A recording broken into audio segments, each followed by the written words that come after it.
ಎಲ್ರಿಗೂ ನಮಸ್ಕಾರ, ಆತ್ಮೀಯವಾದ ಸ್ವಾಗತ. ಈ ಹಿಂದಿನ ಅವಧಿಯಲ್ಲಿ ನಾವು HSTR ಪೇಪರನ್ನು ನೋಡಿಯಾಗಿತ್ತು. ಇದು ಪೇಪರ್ 2 ಆಗಿದೆ, ನಿರ್ದಿಷ್ಟ ಪತ್ರಿಕೆ. ಇಲ್ಲಿ 50 ಪ್ರಶ್ನೆಗಳನ್ನು ನೋಡಿಯಾಗಿತ್ತು. ಇವತ್ತಿನ ಅವಧಿಯಲ್ಲಿ 51ನೇ ಪ್ರಶ್ನೆಗಳಿಂದ ಪ್ರಾರಂಭ ಮಾಡುವ. ಮೊದಲನೇ ಪ್ರಶ್ನೆ ಈ ರೀತಿ ಉಂಟು: ಆಯಾನು ಮಂಡಲವೆಂದು ಇದನ್ನು ಕರೆಯುವರು ಅಂತ ಕೇಳಿದರೆ, ಇಲ್ಲಿ ವಾಯುಮಂಡಲದಲ್ಲಿ ಅವರ ಲಕ್ಷಣಗಳನ್ನು ಆಧರಿಸಿ 5 ಪದರಗಳಾಗಿ ವಿಂಗಡಣೆ ಮಾಡಿದ್ದಾರೆ. ಇಲ್ಲಿ ಮೊದಲನೇದು ಪರಿವರ್ತನಾ ಮಂಡಲ, ಎರಡನೆಯದು ಸಮೋಷ್ಣ ಮಂಡಲ, ಮೂರನೆಯದು ಮಧ್ಯಂತರ ಮಂಡಲ ಇಲ್ಲಿ ಕೊಟ್ಟಿಲ್ಲ, ಆಮೇಲೆ ನಾಲ್ಕನೆಯದು ಉಷ್ಣತಾ ಮಂಡಲ, ಕೊನೆಯದು ಐದನೆಯದಾಗಿ ಬಾಹ್ಯ ಮಂಡಲ. ಈ ರೀತಿ 5 ವಿಂಗಡಣೆಗಳನ್ನು ಮಾಡಿದ್ದಾರೆ. ಇಲ್ಲಿ ಆಯಾನು ಮಂಡಲ ಅಂತ ಕರೆಯೋದು ಉಷ್ಣತಾ ಮಂಡಲವನ್ನು, ಸಮೋಷ್ಣ ಮಂಡಲವನ್ನು ಸಮೋಷ್ಣತಾ ಮಂಡಲವನ್ನು ಅಥವಾ ಸಮೋಷ್ಣ ಮಂಡಲವನ್ನು ಆಯಾನು ಮಂಡಲ ಅಂತ ಕರೀತಾರೆ.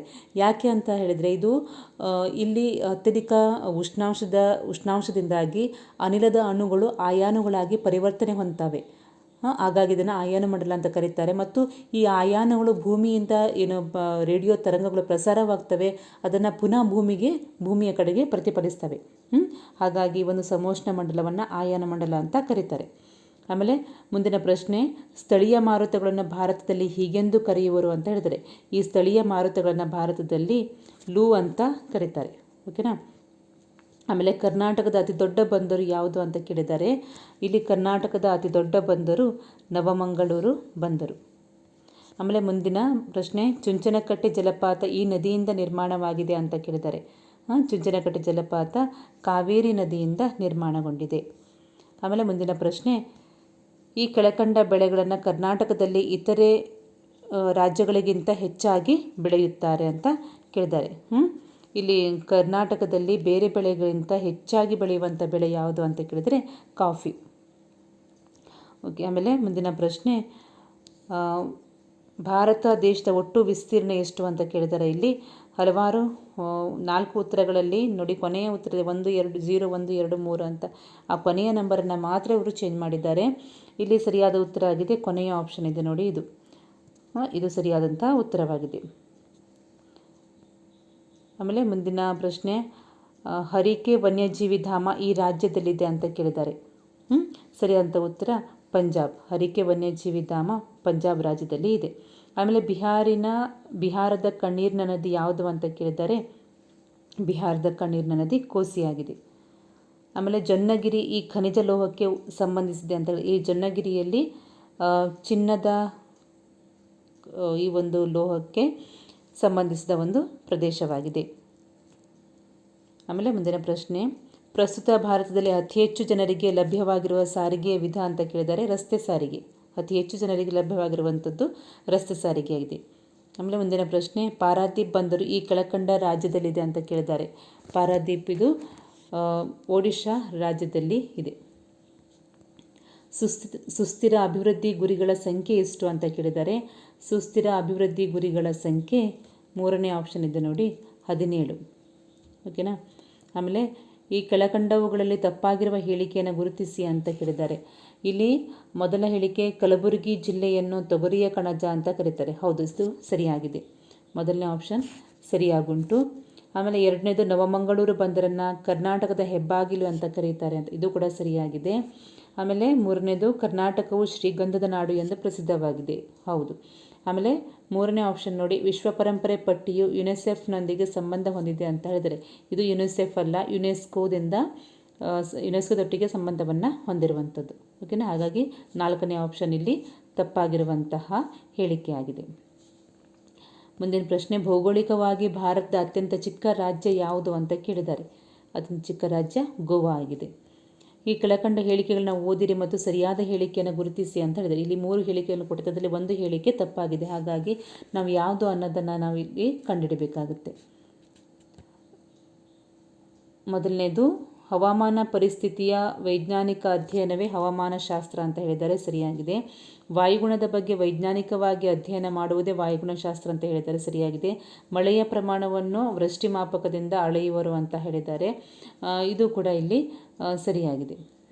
ಇಲ್ಲಿ 3 ಆಪ್ಷನ್ಸ್ಗಳು ಸರಿಯಾಗಿದೆ. ಹಾಗಾಗಿ ಇದಕ್ಕೆ ಸರಿಯಾಗಿರುವಂತಹ ಆಪ್ಷನ್ ಯಾವುದು ಎ, ಬಿ ಮತ್ತು ಸಿ ಸರಿಯಾಗಿದೆ ಅಂತ ಹೇಳಿ. ಇಲ್ಲಿ ಯಾವುದೇ ಒಂದು ವ್ಯಾಖ್ಯೆ ಕೂಡ ತಪ್ಪಾಗಿಲ್ಲ. ಆಮೇಲೆ ಮುಂದಿನ ಪ್ರಶ್ನೆ, ಕೈಗಾ ಅಣು ವಿದ್ಯುತ್ ಉತ್ಪಾದನಾ ಕೇಂದ್ರ ಈ ಜಿಲ್ಲೆಯಲ್ಲಿದೆ ಅಂತ ಕೇಳಿದ್ದಾರೆ. ಉತ್ತರ ಕನ್ನಡದಲ್ಲಿದೆ. ಕೈಗಾ ಅಣು ವಿದ್ಯುತ್ ಉತ್ಪಾದನಾ ಕೇಂದ್ರ ಉತ್ತರ ಕನ್ನಡ ಜಿಲ್ಲೆಯಲ್ಲಿ ಇದೆ. UTIನ ವಿಸ್ತೃತ ರೂಪವನ್ನು ಕೇಳಿದ್ದಾರೆ.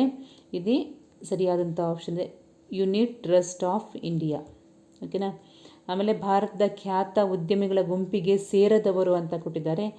ಯಾರು ಸೇರಿಲ್ಲ ಅನ್ನೋದನ್ನು ಬರಿಬೇಕು. ಇಲ್ಲಿ ಮುಖೇಶ್ ಅಂಬಾನಿ, ಹೌದು, ಇವರು ಉದ್ಯಮಿಗಳು. ಇವರು ರತನ್ ಟಾಟಾ, ಆಮೇಲೆ ಸಾವಿತ್ರಿ ಜಿಂದಾಲ್, ವಾರನ್ ಬಫೆಟ್ ಕೂಡ ಉದ್ಯಮಿಗಳು.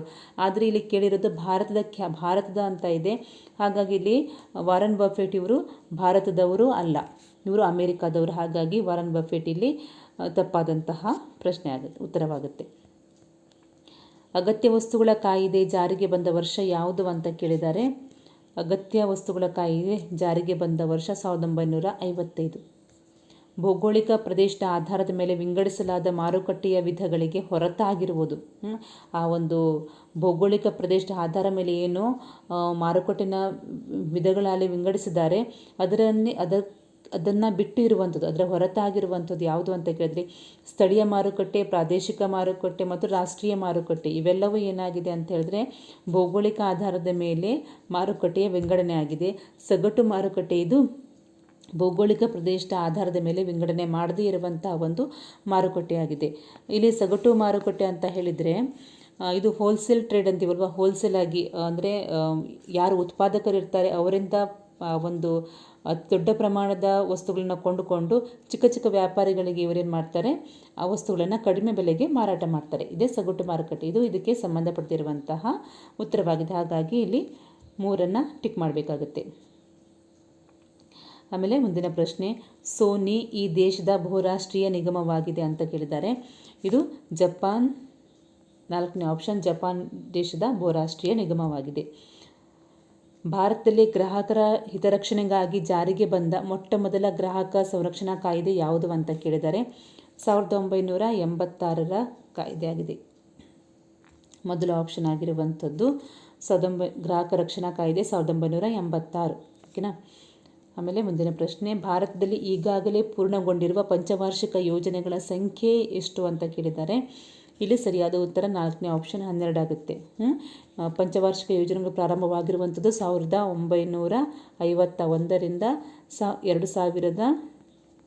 2017ವರೆಗೆ ಒಟ್ಟು 12 ಪಂಚವಾರ್ಷಿಕ ಯೋಜನೆಗಳು ಮುಗಿದಿವೆ.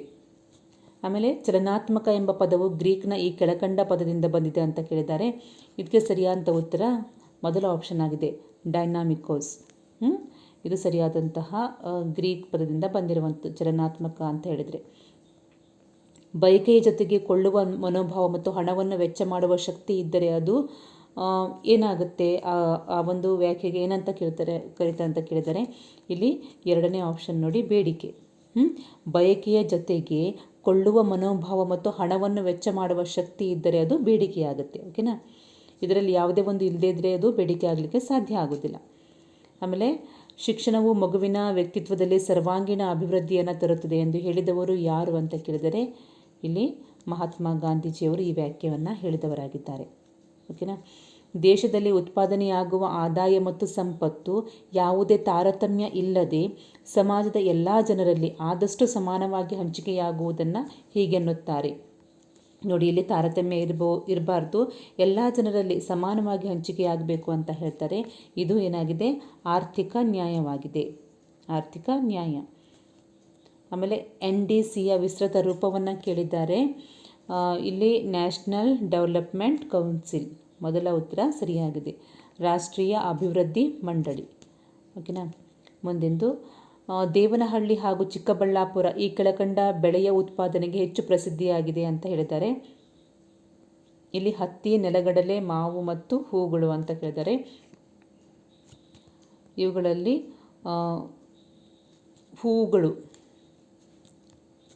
ಹೂಗಳು ಸರಿಯಾದ ಉತ್ತರ. ದೇವನಹಳ್ಳಿ ಹಾಗೂ ಚಿಕ್ಕಬಳ್ಳಾಪುರ ಹೂವಿನ ಬೆಳೆಗೆ ಹೆಚ್ಚು ಪ್ರಸಿದ್ಧಿಯನ್ನು ಆಗಿರುವಂಥದ್ದು. ಓಕೆನಾ. TCSನ ವಿಸ್ತೃತ ರೂಪ ಯಾವುದು ಅಂತ ಕೇಳಿದ್ದಾರೆ. TCS ಅಂತ ಹೇಳಿದರೆ ಸರಿಯಾದಂಥ ಉತ್ತರ ಟಾಟಾ ಕನ್ಸಲ್ಟೆನ್ಸಿ ಸರ್ವಿಸಸ್. TCSನ ವಿಸ್ತೃತ ರೂಪ ಟಾಟಾ ಕನ್ಸಲ್ಟೆನ್ಸಿ ಸರ್ವಿಸಸ್. ಮುಂದಿನ ಪ್ರಶ್ನೆ, ಭಾರತ ಯೋಜನಾ ಆಯೋಗದ ಪ್ರಥಮ ಅಧ್ಯಕ್ಷರಾಗಿದ್ದವರು ಯಾರು ಅಂತ ಕೇಳಿದ್ದಾರೆ. ಸರಿಯಾದ ಉತ್ತರ ಪಂಡಿತ್ ಜವಾಹರ್ಲಾಲ್ ನೆಹರು. ರಾಷ್ಟ್ರಗಳ ಸಂಪತ್ತು ಎಂಬ ಕೃತಿಯನ್ನು ರಚಿಸಿದವರು ಯಾರು ಅಂತ ಕೇಳಿದ್ದಾರೆ. ರಾಷ್ಟ್ರಗಳ ಸಂಪತ್ತು ಕೃತಿಯನ್ನು ರಚಿಸಿದವರು ಆಡಮ್ ಸ್ಮಿತ್. ಆಮೇಲೆ ಸಮಾಜಶಾಸ್ತ್ರದ ಪಿತಾಮಹ ಯಾರು ಅಂತ ಕೇಳಿದ್ದಾರೆ. 83ನೇ ಪ್ರಶ್ನೆ, ಸಮಾಜಶಾಸ್ತ್ರದ ಪಿತಾಮಹ ಅಗಸ್ಟ್ ಕಾಮ್ಟೆ. ಸಮಾಜದ ಜೀವಕೋಶ ಎನಿಸಿರುವಂಥದ್ದು ಯಾವುದು? ಸಮಾಜದ ಜೀವಕೋಶ ಆಗಿರುವಂಥದ್ದು ಕುಟುಂಬ. ಓಕೆನಾ. ಆಮೇಲೆ ಮುಂದಿನ ಪ್ರಶ್ನೆ, ಗುರುಂಗ್ ಎಂಬುದು ಒಂದು ಗ್ರಾಮೀಣಾಭಿವೃದ್ಧಿ ಸಂಸ್ಥೆ, ಮಹಿಳಾ ಸ್ವಸಹಾಯ ಸಂಘ, ಬುಡಕಟ್ಟು ಜನಾಂಗ, ರೈತ ಉತ್ಪಾದಕ ಸಂಸ್ಥೆ. ಇದೊಂದು ಬುಡಕಟ್ಟು ಜನಾಂಗವಾಗಿದೆ. ಈ ಕೆಳಕಂಡ ಹೇಳಿಕೆಗಳನ್ನ ಓದಿರಿ ಹಾಗೂ ತಪ್ಪಾಗಿರುವ ಹೇಳಿಕೆಯನ್ನು ಗುರುತಿಸಿ ಅಂತ ಹೇಳಿದ್ದಾರೆ. ಇಲ್ಲಿ ಯಾವ ಒಂದು ಹೇಳಿಕೆ ತಪ್ಪಾಗಿದೆ ಅಂತ ಕೇಳಿದ್ದಾರೆ. ಮೊದಲನೇದು, ಸಾಮಾಜಿಕ ಸ್ತರವಿನ್ಯಾಸವು ಕಾಲದಿಂದ ಕಾಲಕ್ಕೆ ಭಿನ್ನವಾಗಿರಬಹುದು. ಸರಿಯಾಗಿದೆ. ಸಾಮಾಜಿಕ ಸ್ತರವಿನ್ಯಾಸವು ಎಲ್ಲ ಸಮಾಜಗಳಲ್ಲಿ ಕಂಡುಬರುತ್ತದೆ. ಸರಿಯಾಗಿದೆ. ಸಾಮಾಜಿಕ ಸ್ತರವಿನ್ಯಾಸವು ಅಸಮಾನತೆಯನ್ನು ಉಂಟುಮಾಡುತ್ತದೆ. ಸರಿಯಾಗಿದೆ. ಸಂವಿಧಾನದ 27ನೇ ವಿಧಿಯು ಅಸ್ಪೃಶ್ಯತೆ ಆಚರಣೆಯನ್ನು ನಿಷೇಧಿಸಿದೆ ಅಂತ ಹೇಳಿದರೆ, ಇಲ್ಲಿ ಸಂವಿಧಾನದ 17ನೇ ವಿಧಿಯು ಅಸ್ಪೃಶ್ಯತೆಯ ಆಚರಣೆಯನ್ನು ನಿಷೇಧಿಸಿದೆ. ಹಾಗಾಗಿ 4ನೇ ಆಪ್ಷನ್ ಇಲ್ಲಿ ತಪ್ಪಾಗಿರುವಂಥದ್ದು. ಮುಂದಿಂದು, ಯಾವುದಾದರೂ ನಿರ್ದಿಷ್ಟ ಕ್ಷೇತ್ರದಲ್ಲಿ ಆಳವಾದ ಕೌಶಲ್ಯ ಪಡೆಯುವುದನ್ನು ಹೀಗೆ ಕರೆಯಬಹುದು ಅಂತ ಹೇಳಿದರೆ, ಇಲ್ಲಿ ಯಾವುದಾದ್ರೂ ಒಂದು ನಿರ್ದಿಷ್ಟ ಕ್ಷೇತ್ರದಲ್ಲಿ ಆಳವಾದ ಕೌಶಲ್ಯ ಪಡೆಯುವುದನ್ನು ವಿಶೇಷ ಪರಿಣಿತಿ ಅಂತ ಕರೀತಾರೆ. ಅಸಂಘಟಿತ ವಲಯದ ಕೆಲಸಗಾರನಿಗೆ ಉದಾಹರಣೆ ಅಂತ ಹೇಳಿದ್ದಾರೆ. ಇಲ್ಲಿ Axis bank manager, Reliance General Insurance ಸಂಸ್ಥೆಯ manager, ECC cement company manager, Nandini ಹಾಲು ವಿತರಕ. ಇಲ್ಲಿ 4 ರೀತಿಯ ವ್ಯಕ್ತಿಗಳನ್ನ ಕೊಟ್ಟಿದ್ದಾರೆ ಇವರು. ಇದರಲ್ಲಿ ಅಸಂಘಟಿತ ವಲಯದ ಕೆಲಸಗಾರ, ಯಾವುದೇ ಸಂಘಟನೆ ಇಲ್ಲಿ ಇರೋದಿಲ್ಲ, ಆಮೇಲೆ ಯಾವುದೇ ರೂಲ್ಸ್ ಕೂಡ ಇಲ್ಲಿ ಇರೋದಿಲ್ಲ. ಅಂಥವ್ರು ಯಾರು ಅಂತ ಹೇಳಿದ್ರೆ ನಂದಿನಿ ಹಾಲು ವಿತರಕರು, ಅಥವಾ ಯಾವುದೇ ಒಂದು ನ್ಯೂಸ್ ಪೇಪರ್ ಇರ್ಬೋದು. ಇವರೆಲ್ಲ ಏನು ಯಾವುದೇ ಒಂದು ಸಂಘಟನೆ ಮಾಡ್ಕೊಂಡಿರೋದಿಲ್ಲ. ಆಮೇಲೆ ಇವರಿಗೆ ಯಾವುದೇ ರೂಲ್ಸ್ ಅಂತ ಇರೋದಿಲ್ಲ. ಇಂತಿಷ್ಟು ಟೈಮಿಗೆ ಬರಬೇಕು ಹೋಗಬೇಕು ಅಂತ ಯಾವುದೇ ರೀತಿ ರೂಲ್ಸ್ಗಳು ಇಲ್ಲಿ ಇರೋದಿಲ್ಲ. ಹೌದಲ್ವಾ? ಅಂಥವ್ರು. ಓಕೆ. ಮುಂದಿಂದು, ದೋಂಬಿಗೆ ಸಂಬಂಧಿಸಿದಂತೆ ತಪ್ಪಾಗಿರುವ ಹೇಳಿಕೆಯನ್ನು ಗುರುತಿಸಿ ಅಂತ ಹೇಳಿದ್ರೆ, ತೀರಾ ಹಿಂಸಾತ್ಮಕ ಸ್ವರೂಪದ ವರ್ತನೆ. ಹೌದು. ದೋಂಬಿ ಅಂದರೆ ಗಲಾಟೆ. ಹೌದಲ್ವಾ? ಗೊಂದಲ ಸೃಷ್ಟಿಸುವ ಉದ್ದೇಶದಿಂದ ನಡೆಯುತ್ತದೆ. ಹೌದು. ಕಾನೂನು ಸುವ್ಯವಸ್ಥೆಗೆ ಗಂಭೀರ ಸವಾಲಾಗಿರುತ್ತದೆ. ಹೌದು. ದೋಂಬಿಗಳನ್ನು ನಿಯಂತ್ರಿಸಲು ಸಾಧ್ಯವೇ ಇಲ್ಲ ಅಂತ ಹೇಳಿದ್ರೆ, ಸಾಧ್ಯ ಉಂಟು. ಕಾನೂನಿನ ಮೂಲಕ ಆ ದೋಂಬಿಯನ್ನು ನಿಯಂತ್ರಿಸ್ಬೋದು. MRPLನ ವಿರುದ್ಧದ ಚಳುವಳಿ ನಡೆದ ರಾಜ್ಯ ಅಂತ ಕೇಳಿದ್ದಾರೆ. ಇಲ್ಲಿ MRPL ವಿರುದ್ಧದ ಚಳುವಳಿ ನಡೆದ ರಾಜ್ಯ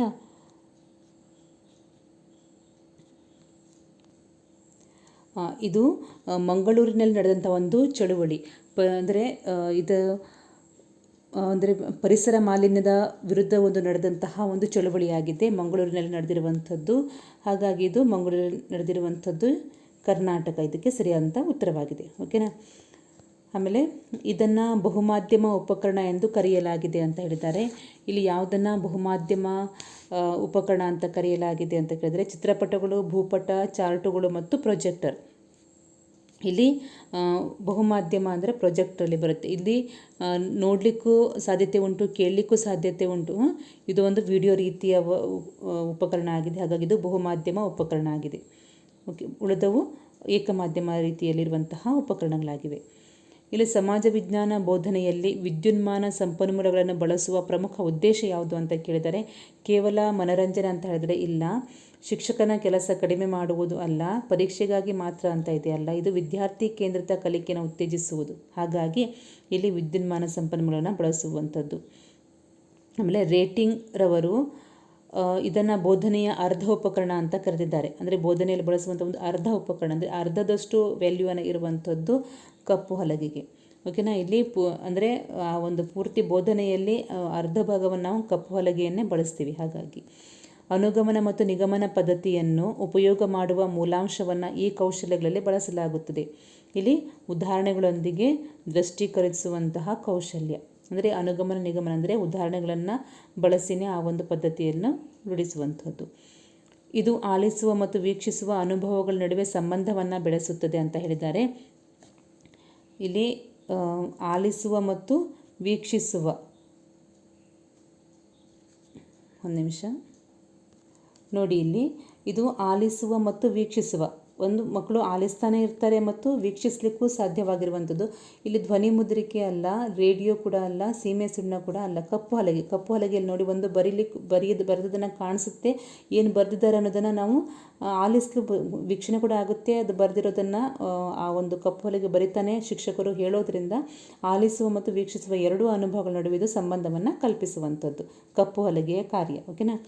ಆಮೇಲೆ ಒಂದು ನಿರಂತರ ಮತ್ತು ಕ್ರಮಬದ್ಧವಾದ ಪ್ರಕ್ರಿಯೆ ಯಾವುದು ಅಂತ ಕೇಳಿದರೆ ಪಾಠ ಯೋಜನೆ, ಗೃಹ ಕಾರ್ಯ, ಮೌಲ್ಯಮಾಪನ ಮತ್ತು ಘಟಕ ಯೋಜನೆ. ಇವುಗಳಲ್ಲಿ ಒಂದು ನಿರಂತರ ಮತ್ತು ಕ್ರಮಬದ್ಧವಾದ ಪ್ರಕ್ರಿಯೆ ಅಂತ ಹೇಳಿದರೆ ಅದು ಮೌಲ್ಯಮಾಪನ ಆಗಿದೆ. ಓಕೆನಾ, ಇದು ಮೌಲ್ಯಮಾಪನ. ಆಮೇಲೆ ಮುಂದಿನ ಪ್ರಶ್ನೆ, ವಿದ್ಯಾರ್ಥಿಗಳು ಆ ದಿನದ ಪಾಠವನ್ನು ಎಷ್ಟರ ಮಟ್ಟಿಗೆ ಗ್ರಹಿಸಿದ್ದಾರೆ ಎಂಬುದನ್ನು ಪರೀಕ್ಷಿಸುವುದೇ ಪಾಠ ಯೋಜನೆಯ ಈ ಹಂತದ ಮುಖ್ಯ ಉದ್ದೇಶವಾಗಿದೆ ಅಂತ ಹೇಳಿದರೆ, ಅಂದರೆ ವಿದ್ಯಾರ್ಥಿಗಳು ಆ ದಿನದ ಪಾಠವನ್ನು ಎಷ್ಟು ಮಟ್ಟಿಗೆ ಗ್ರಹಿಸಿದ್ದಾರೆ ಅಂತ ಅದೇ ದಿನ ಒಂದು ಪರೀಕ್ಷೆ ಮಾಡೋದನ್ನು ಅವತ್ತೇ ಒಂದು ಪರೀಕ್ಷೆ ಮಾಡೋದು ಆ ಪಾಠ ಯೋಜನೆಯ ಯಾವ ಹಂತ ಅಂತ ಕೇಳಿದ್ದಾರೆ. ಇದಕ್ಕೆ ಸರಿಯಾದಂಥದ್ದು ಪುನರಾವರ್ತನೆ. ಈ ಪಾಠದ ಕೊನೆಯಲ್ಲಿ ಏನು ಪುನರಾವರ್ತನೆ ಅಂತ ಮಾಡ್ತೀವಿ ನಾವು, ಅದರಲ್ಲಿ ಆ ದಿನದ ಪಾಠ ಮಕ್ಕಳು ಎಷ್ಟು ಮಟ್ಟಿಗೆ ಗ್ರಹಿಸಿದ್ದಾರೆ, ತಿಳ್ಕೊಂಡಿದ್ದಾರೆ ಅನ್ನೋದು ಗೊತ್ತಾಗುತ್ತೆ. ಅನುಭವಾತ್ಮಕ ಕಲಿಕೆಯ ಪ್ರತಿಪಾದಕ ಯಾರು ಅಂತ ಕೇಳಿದ್ದಾರೆ. ಅನುಭವಾತ್ಮಕ ಕಲಿಕೆಯ ಪ್ರತಿಪಾದಕ ಡೇವಿಡ್ ಎ ಕೋಲ್ಬ್. ಇವರು ಅನುಭವಾತ್ಮಕ ಕಲಿಕೆಯ ಪ್ರತಿಪಾದಕರಾಗಿದ್ದಾರೆ.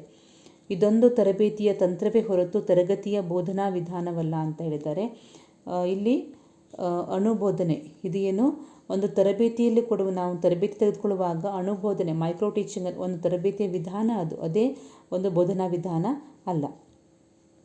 ಆಮೇಲೆ ಕೊನೆಯ ಪ್ರಶ್ನೆ, ನಿರ್ಣಯ ತೆಗೆದುಕೊಳ್ಳುವಿಕೆಯ ಮುಖ್ಯ ಮೂಲಾಂಶವೆಂದರೆ, ಅಂದರೆ ನಿರ್ಣಯ ತೆಗೆದುಕೊಳ್ಳುವಂಥದ್ದು ಇದರಲ್ಲಿರುವಂಥ ಒಂದು ಮುಖ್ಯ ಮೂಲಾಂಶ ಅಂತ ಹೇಳಿದರೆ, ಇಲ್ಲಿ ನಿರ್ಣಯ ಕೈಗೊಳ್ಳುವಂಥದ್ದು ಮನಸ್ಸಿಗೆ ಸಂಬಂಧಪಟ್ಟಂಥ ಒಂದು ವಿಚಾರ ಆಗಿರೋದ್ರಿಂದ ಇಲ್ಲಿ ಮಾನಸಿಕ ಸ್ಥಿರತೆ ಅನ್ನುವಂಥದ್ದು ಸರಿಯಾದ ಉತ್ತರವಾಗುತ್ತೆ. ಅಂದರೆ ಇಲ್ಲಿ ನಿರ್ಣಯ ತೆಗೆದುಕೊಳ್ಳಲಿಕ್ಕೆ ಒಂದು ಮನಸ್ಸಿನಲ್ಲಿ ತರ್ಕ ನಡೀತಾ ಇರ್ತದೆ.